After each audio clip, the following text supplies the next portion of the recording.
Hi, my name is Anne and welcome to my darkroom. I wanted to have a darkroom ever since I was 12 years old, and now I'm this age and I finally have one. Maybe you've been dreaming of having your own darkroom. Well, I'm not going to tell you all about tongs and chemicals and the enlarger and all these things that you need to have in the darkroom because there's a lot of information about that out there and you've probably already seen it. I want to talk to you about putting a room together that's fun to work in and that you can keep learning in. And then after that, I want to talk to you about some little items that are really great for making your pictures that aren't really in darkroom materials at all and are seldom mentioned. Okay, darkening the room. Of course, you don't want any light coming in through the cracks in your doorway. And then all the old material, and these are really old books, they talk about staples and nails and destructive things. And of course, now there's no need to do that because we have blackout curtains on the market, right? But you need to be generous. You need to get yourself 2 panels. You need to get them really long. And that way, your panels, your dark room curtains, will go way past the door on both sides, way past the door above, and dragging on the floor. All that you need to do is put up a curtain rod, and you need to remember every time you go in and out of the darkroom to shut these over each other so no light leaks in. But it's pretty easy. Okay, blocking the light in your windows. And you might be thinking, hey, you could use blackout curtains for this too. But I like the boards in the windows because you're never going to accidentally bump them and let light in.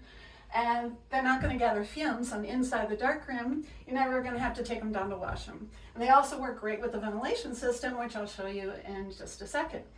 This is pretty simple and not as destructive as it might look like because all you're doing is getting a board, a flexible board. You don't want to use a stiff board like plywood for this project. You'll have a devil of a time getting it in the window. So what you're going to end up doing is taking some Gorilla Tape and you're just going to place it around the edge of your board and fold it over. So the tape is folded over on itself, but it is not taped directly to the window. Then you're just going to take the board and you're going to squish it in the window. Pretty simple. So what you want to do to get started is, of course, you want to measure your window frame and keep in mind that there's going to be a 1/4 inch of air going all the way around to make room for that flap of tape. So when you go to the store and you talk to the guy with the saw, you're going to tell him that you need a board that's a 1/2 inch approximately too short for your window frame and a 1/2 inch too skinny for your window frame. Then get down, get home, and add your tape. One thing to keep in mind if you want, what I did was I measured 1 inch from the edge all the way down the board with some chalk before I added the tape, and then I laid my tape down on that. That way it gave it kind of a clean look. I add my tape going this way outward, and I have kind of a nice straight line. And it looks a little nice. Still a board in the window, but not total trash. And also, I live in a crooked house, so it's 115 years old. There's no 90 degrees angles. So it's pretty hard to put this in and have it come out perfect. If you live in a more modern building, you're probably going to have a better time of it. But I won't promise you don't have to cheat with the tape. Sometimes you are going to have to tape onto your house a little bit, but at least you won't be destroying the whole place. Ventilation. You need ventilation. I don't want to hear it. Oh, I don't need ventilation. I don't mind it. I don't mind breathing the stuff in. It smells good to me. No, no, no. See, on the bottle, they have a picture of this little man, and it means that this is kind of bad for you, is what the little man says. So here, you can't see that very well, so let me show you a blown up picture of him. This is a man with a blue face because he can't breathe anymore. So, don't tell me you don't want ventilation. You need ventilation. Okay, so I suspect a lot of people don't think they want ventilation because they think it's going to be hugely expensive and a big bother. And this one reason I really wanted to do this shoot is to let you know it's the simplest thing in the world. So, all you need is a fan, and it's going to suck in the fumy air, and it's going to shoot it out the window. Plain and simple, right? But of course, there's a lot of things you need to think about. you need to think about the placement of these items. So one thing you need to think about is, so what you need to think about as far as putting things where they're going is, of course, you want the duct to go out the window for the fumes to go out. You also need to think about light. There's a big bend in this piece of duct to prevent the light from getting into the room. I mean, you've got this big hole in your universe. How do you keep the light coming in from getting into the room? Well, light can reflect, but it cannot bend. So you're going to end up using a huge piece of duct and putting a nice big bend in it so the light basically gets trapped in there.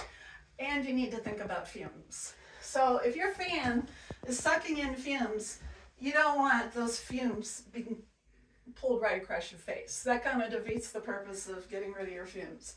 So you need to understand where you're going to put the fan so that it's pulling those fumes away. So like for me, this is my table, my fixer.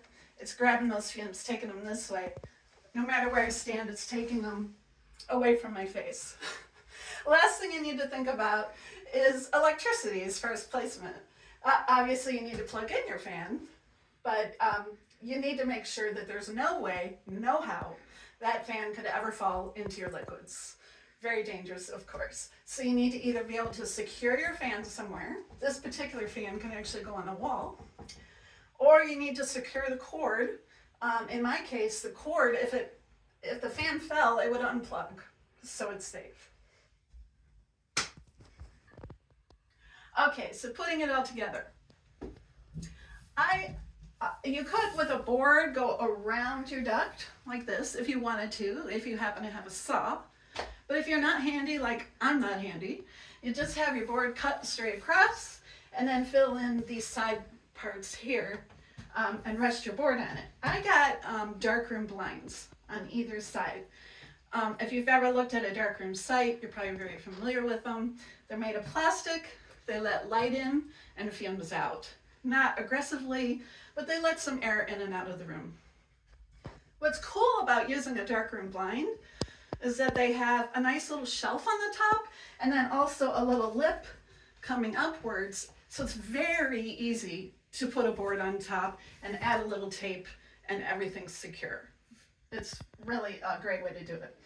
So before you add your duct, you need to paint the insides of it because you might have been thinking this already, and whatever your name is, doesn't the inside of the duct look like this? It's definitely going to reflect. No matter what kind of curve you build, it's going to look like a bright summer day in here if you don't paint the inside. Luckily, you only need a little bit of black paint.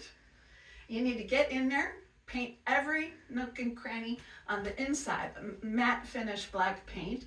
Acrylic will stick to this surface. Once you've got that done, then all you have to do is attach it to either end. Now the fan, I thought I could do this smart thing and attach by Velcro. That way, since I live in a 4-season climate, I could attach it on and off and save some on my heating bill or whatever. Well, it turns out when I was working on this, I used a little glue gun thing, and I put one side of the Velcro on the fan, I put the other side of the Velcro on the duct, and it turns out that the glue that I used in this little gizmo was actually weaker than the Velcro. So I can't detach this anytime I want to, but if you use a stronger glue, you might be able to. In the meantime, it turns out that using the Velcro and gluing it like I did works perfectly. I have never had a problem with this detaching. It's been up here for years. And for less than $50 at the time we're taping this, you've got a whole ventilation system. Now you want to make sure that you have enough fan power for your room. So there's a math problem that'll tell you how, measure your cubic feet of your room. And then you'll figure out if your fan is strong enough. It's available online, but I will show that math problem at the very end of the video, so it's easy to get to. Also, before you start, You might want to think about adding some screen in here depending on where you live, because as it turns out, this duct that goes a little bit outside the house is a perfect place for birds to build a nest and raise a family. So unless you want your kitties, if you have any, sitting below the duct all day, waiting for bird sounds, or, unless you like to hear birds while you're working going tweet, tweet, tweet, tweet, tweet, tweet, then you might want to add a screen between the outside and the inside. Okay, so now I'm going to talk about the dry side. I think they call it a dry side. That's where you put your enlarger, which plugs in full of electricity, and you want to keep it totally separate from your wet chemicals.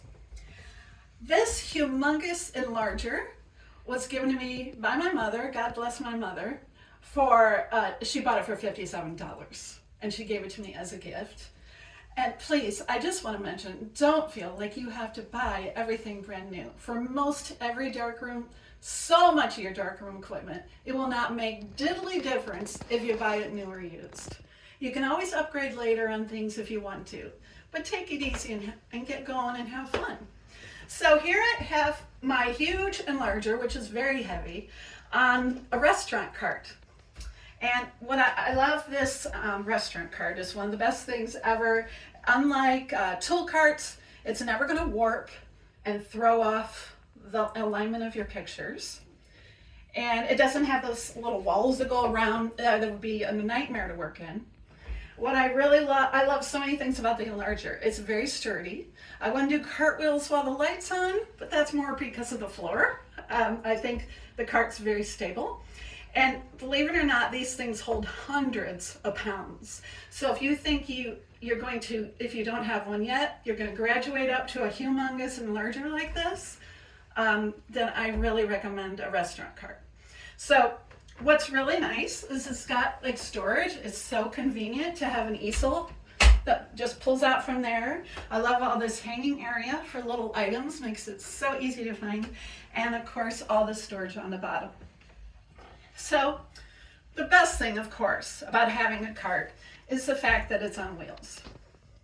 Maybe you can't really build a whole darkroom right now and you want to roll into your bathroom. So you could do that pretty easily and take half your stuff with you. Just make sure that you measure and make sure that you can close the door behind you. You may use it in a closet.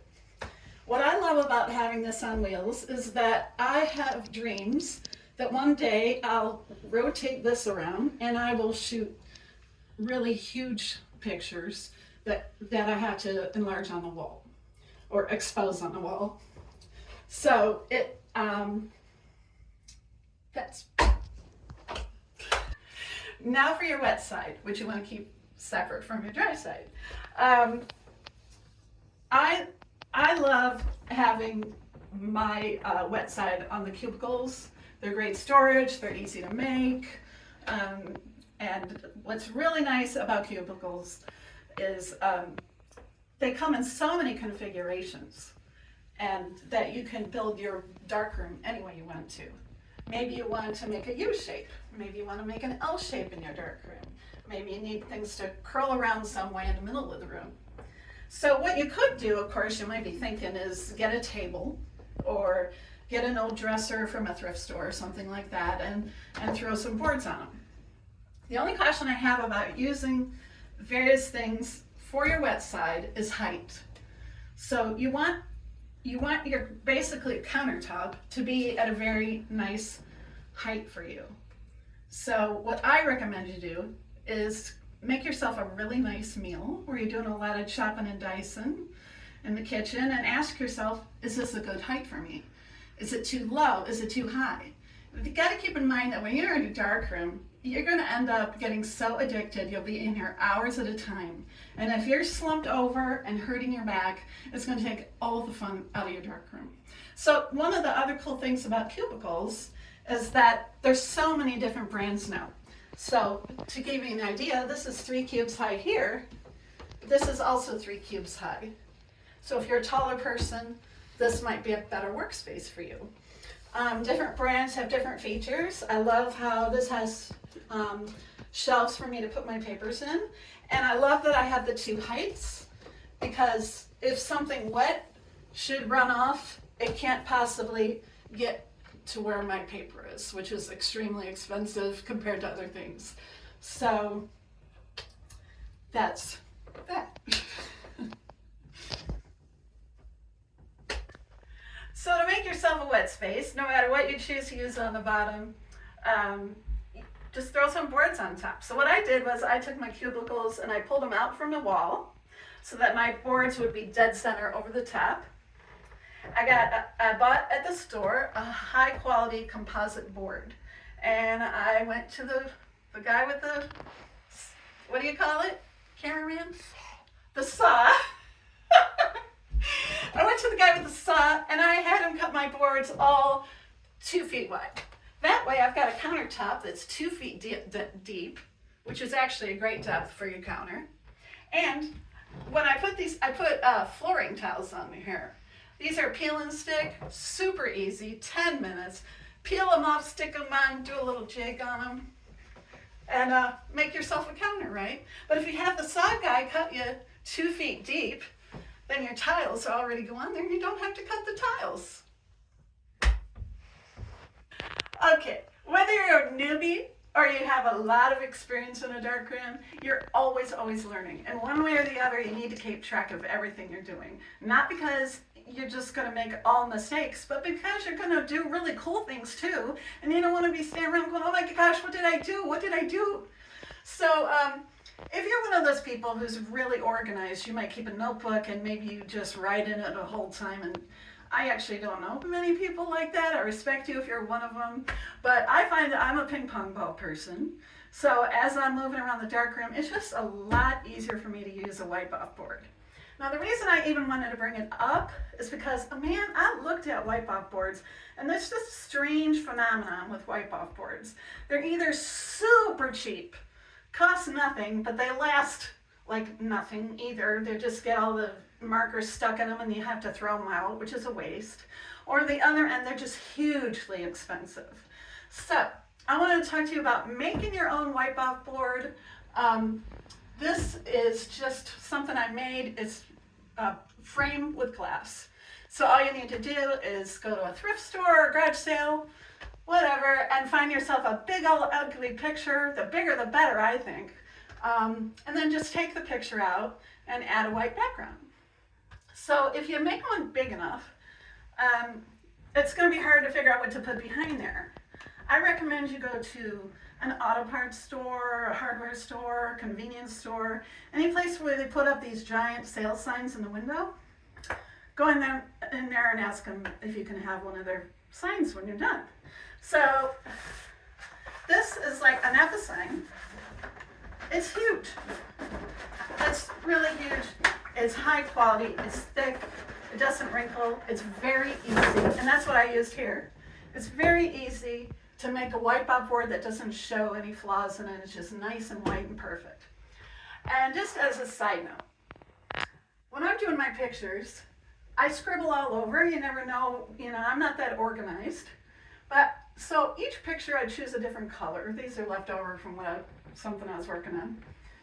But sometimes, like, this is one picture, this is one picture, this is one picture. Maybe if I was doing this pink picture, I might wrap it all the way around the board. But you don't have to be super organized. If you pick a color or have some kind of system you like to work with, you'll always know what's going on. And I developed my own shorthand, and I think the wipe-off board is just really fun and easy and a great way to learn. So another great learning tool, I think, to have in your darkroom, if you have the space for it, is a bulletin board.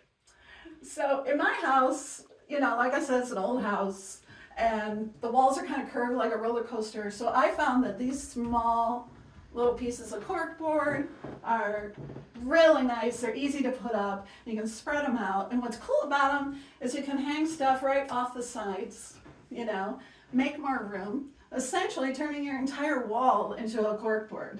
I have some ropes hanging that I put stuff on. Those actually come from shoelaces or they come from gift bags that are old, and I use corks all the time Just make sure if you decide to do it, that you clear off your old notes once in a while or it'll just become a big garbage heap.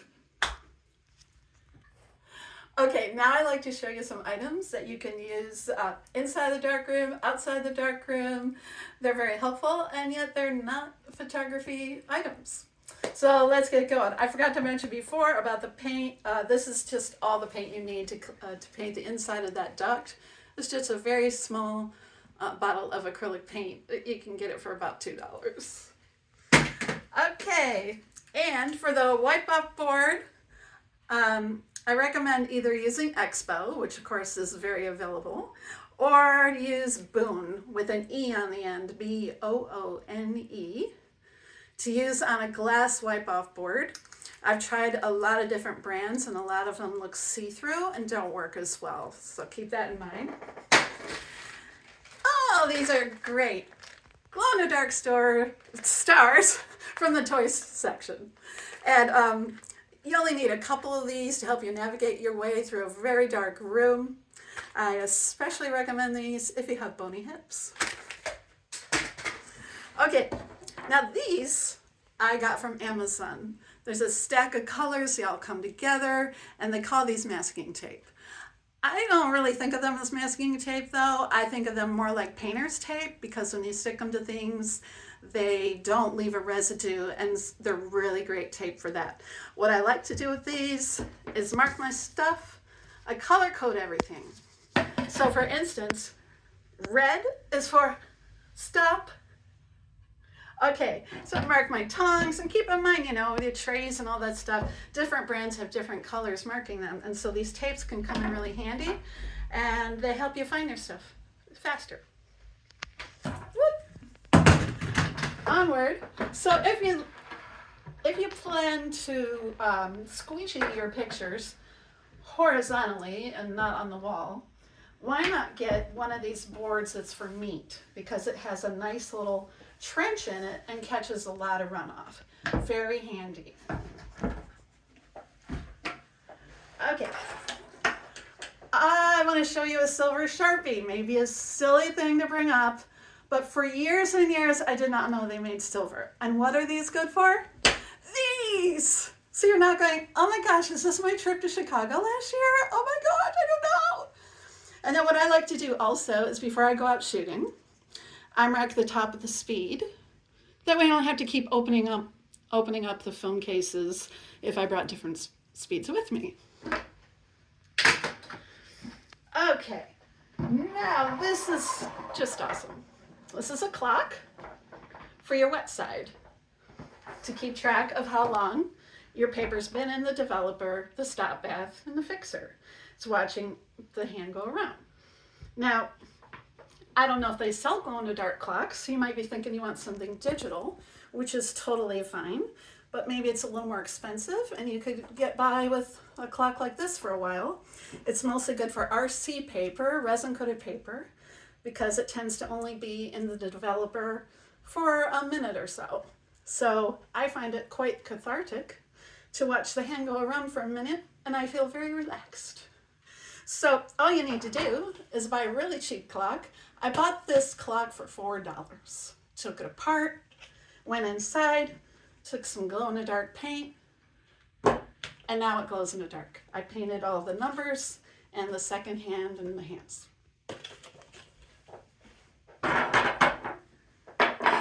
Okay, this is one of my favorite items. I did hear about this in a dark room book, but you don't very often hear about this. This is called a China marker, and of course it doesn't look like a magic marker, and it looks like a pencil, but it's not a pencil. You can't put this in a pencil sharpener because it's so soft. So anyway, instead of sharpening it, you would unwind this top and it'll just get smaller and smaller as you use it. Why is this great? Because it's so soft. So you can write all the information you need on the back of your picture. And since it's such a soft material, it will not press through to the other side of your picture, which would essentially ruin your picture. I love this picture, don't you? This is a hike I went on. Anyway. So another thing you could do with this that is so cool is sometimes you're going to do an experiment, right? You see, you read the photography books and you go, oh, I'm going to take a whole roll of film and I'm going to study aperture and shutter speed. And you write all the notes while you're taking the pictures. And then you get them home and you want to spread them out on the table and really educate yourself about how the camera works. This is awesome because you can just write on the front of the pictures. I've only tested Ilford Glossy, but if you use Ilford Glossy paper and you write on it with this, all you need is a tissue and it wipes right off. This is an awesome thing to have. And clothespins. If you're going to hang your photos to drive, you're probably going to hang them with clothespins. And I just want to mention, you can get these little clothespins at the craft store. And I just think they grip much better onto paper because paper is so thin. And they're very quick to use because of that. And now let's talk about your used fixer. So this is just a detergent bottle. I figure it must be fine to put chemicals in because it has a number 2 on the bottom, just like all of your chemicals pretty much do. And of course, if you add water to fixer, you can't fit it back in a bottle. And do not even think of disposing of fixer on your own, unless you want all the fish in the world to be going. So it's very deadly to our sea life. So anyway, check in with your local department where you would take this in to drop off and see what the requirements are for bringing stuff in. Where I go, they just want to know what's in the bottle. It does not have to be the original bottle. It does not have to be a copy of the original label on it, but they just want to have a label on it so they know what it is before they can take it from you. So you can just create your own stickers of what's they need to know about your fixer, and then you can just print them off on your computer and stick them on your bottles. Okay, along with your ventilation that you have in your darkroom, you also want to, in general, keep the air moving around the room to keep air flowing. So the problem is, if you want to get a couple fans, 2 or 3, depending on the size of your room. A lot of these little fans that they sell nowadays that plug in like cell phones or charge like cell phones, they tend to pour light right out of the fan, and there's absolutely nothing you'll be able to do about that. So I wanted to just mention a couple that don't really do that. This one is called Gigatop fan, and it doesn't have light coming out of the fan, has a little light in the back, and it's easily covered up with tape. And then this one is by Sweetful. This fan is a stroller fan. So it's to keep your little tot cool on a hot summer day by curving around the stroller like that, you know. And what's cool, I mean, it's just so versatile because you can link it around anything or stand it on 3 legs, whatever you want to do. And this is just a great fan. It swirls all the way around. It also swirls all the way around this way. So you will have no problem directing this fan exactly where you need it to go. It has a little bit of digital stuff here going on and on top, and also with this fan, you can easily keep the light from coming out of there with some tape. Now, just to mention dodging, which is blocking some of the light from your paper as you're exposing it. If you're familiar with that, you know that generally you have a wire and you have some kind of opaque material that you cut out, and you're going around your picture like that and trying to block some of the light that you don't want, where you don't want as much of it on your picture. Just want to throw in there, you might want to try wax paper because some of the light goes through, but not much. And it'll give you more time, and you'll be able to be more precise. Okay, this is a paper something, I forgot what it's called, a little paper container. You can get these sometimes at the dollar store for $1. And you can also get them online. I just love this because you can put your pictures in here and not squish them together like you would in a folder or something, and they're pretty protected. They're not archival, I don't believe. I'm sure they're not. But for short-term storage, they're really great. So you want to take your pictures around, show people, and you want to keep them safe. These are really great and really cheap.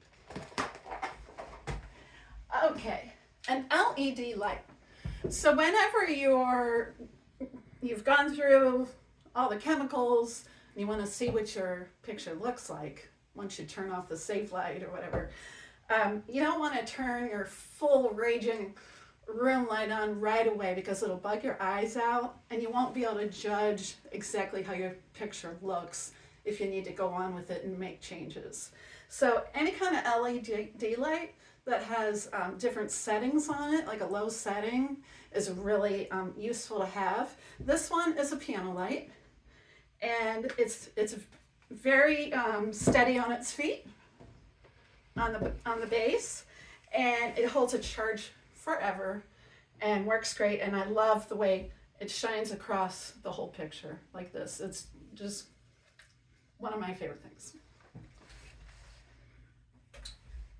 Okay, now I want to talk to you about the airport. So if you've traveled with your camera, you probably know that you want to keep your film in a plastic bag. You put it in your backpack or whatever you're carrying, and then when you go through the checkout, you want to ask them not to radiate your film, especially if you have high-speed film, especially if you're doing multiple trips on planes. You don't want to keep going through that machine over and over again. So most people will put their film in a Ziploc bag, and they'll ask the nice TWA people to send it around the machine. But here's the thing, this is my problem, maybe it's yours.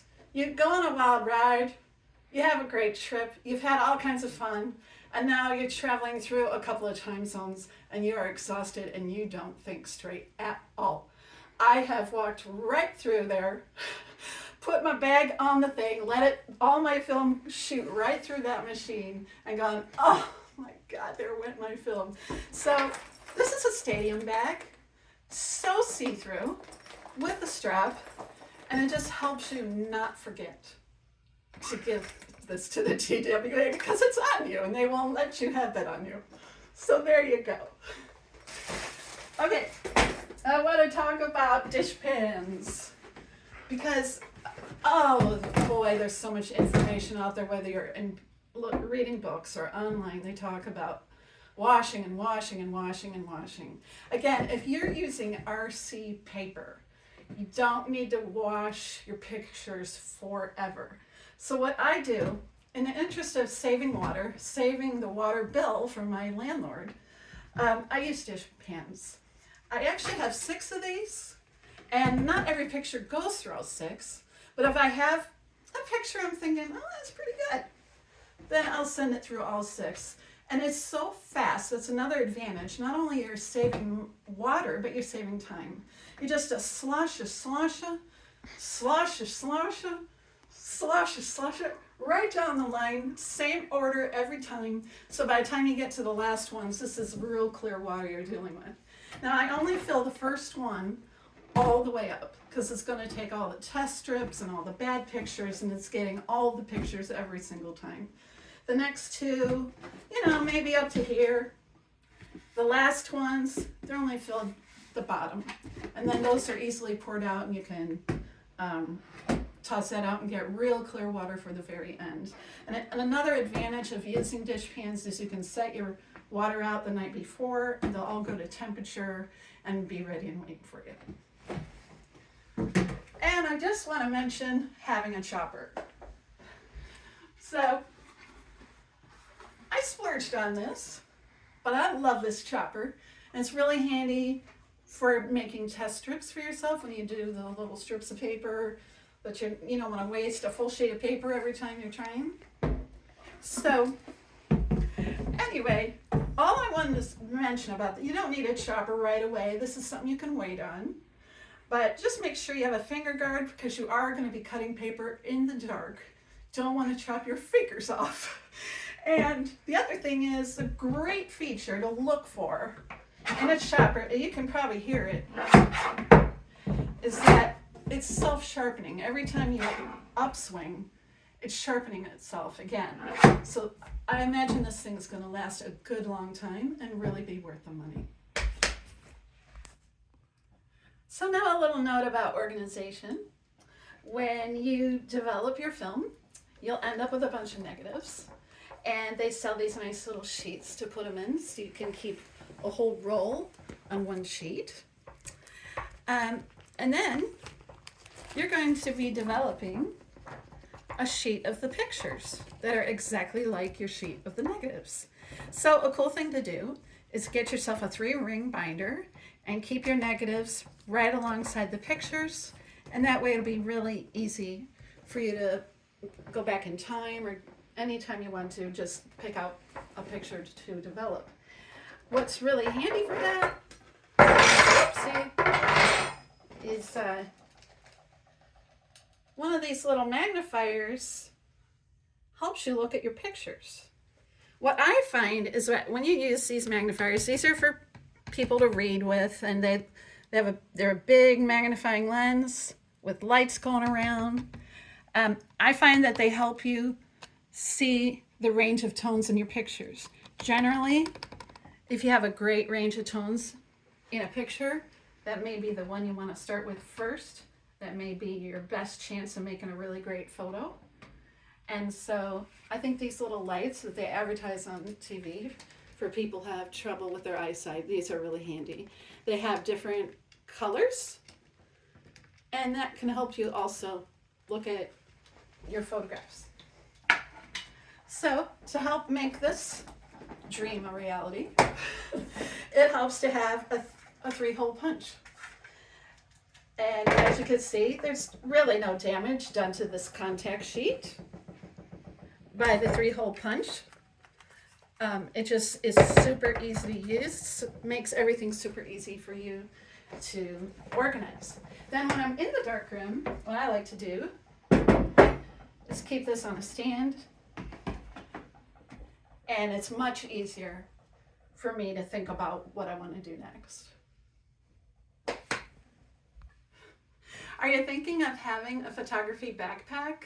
They're really great. I love mine. It's enough room for 3 lenses, a camera, and a lot of accessories. I wanted to bring up this backpack because I want to recommend Brevite. They're kind of buried online, and I surfed for all day to find the perfect backpack. And by perfect, what I mean is I wanted 15 features on my backpack for my goals. And I found all 15 features in this pack. So if you're looking for a pack, look around, but be sure to check Brevite.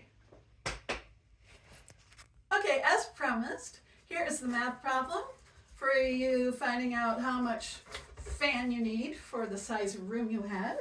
You're just going to figure out the cubic feet of your room, which is the length and the width and the height. Multiply that all together. Multiply by 10 and divide by 60 and see if that number is lower than the number that comes on the fan. Not too hard. To give you some idea, this is a small bedroom and this fan was enough for this room. So I think if you want to have a dark room, you should have a dark room. If you love photography, don't get overwhelmed. Don't think, oh my gosh, there is so much to learn. If you watch a lot of videos online, there is a lot out there, and it seems really complicated.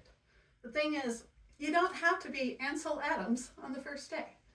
So when I was a kid, I wanted to bake a cake. My mom said, go in a cupboard and get a mix out. I read the directions, I put the eggs, I put the oil, yada yada, baked it in a couple pans. My family ate it. It wasn't a masterpiece piece of cake, but it was still good. All you really need to do is get a book like this one. This is a very simple book on photography, on darkroom, working in the darkroom. It is step by step. It's so easy to read. It's illustrated, all this stuff. But the important thing is look how thin this book is. So you don't have to be Ansel Adams on the first day. It's like anything. You just have fun and practice. Now, in this book, they do have particular chemicals that they use. You don't have to use the same ones. The directions will be on the bottle. When you go in your own darkroom, just remember, you're just following directions. You'll be the great, fantastic artist you want to be eventually. So I want to show you a picture I made. This is the very first picture I made. So here we have a pile of apples in a crate. Now I know it's no masterpiece. It's not going to hang in any museum. But it's special to me because my friends and I, we went to an apple orchard and we went around and I thought it was a cool place to take pictures. And I saw this crate and I saw how the light came through the little cracks in the crate and shined on the apples. Anyway, I'm in the darkroom. This is my very first picture. I'm thinking, I got my room really dark. That's how I like it. I'm thinking this is no way going to work. I thought I'm going to pull out something black or smudge, something that doesn't even look like apples. And this is the picture I pulled out on my very first try. I was so excited, I jumped up and down. And then, not so long ago, I showed some pictures that I made in my darkroom to a girlfriend of mine. And I showed her this picture, she didn't know it was my first picture. She says, "Oh, I like this one. I like how the light shines on the apples." Sure, I said that's why I took it. So you don't have to be everything all at once. You know, when you learn to play chess, you learn that the horsey goes on a little L, right? So I want you to just, if this is your dream, if you've ever been in a dark room and you still want to get back in one, or if you've never been in a dark room, don't think that if you put your darkroom together, you won't be able to make a picture. If you love photography, it will be worth it to you. So if you've lasted this long watching this video, I'm very flattered. And I'm just happy that you tuned in. I hope some of these ideas were helpful for you. And I just want to say, man, happy shooting, happy developing, and happy everything. Thanks. Have a great day.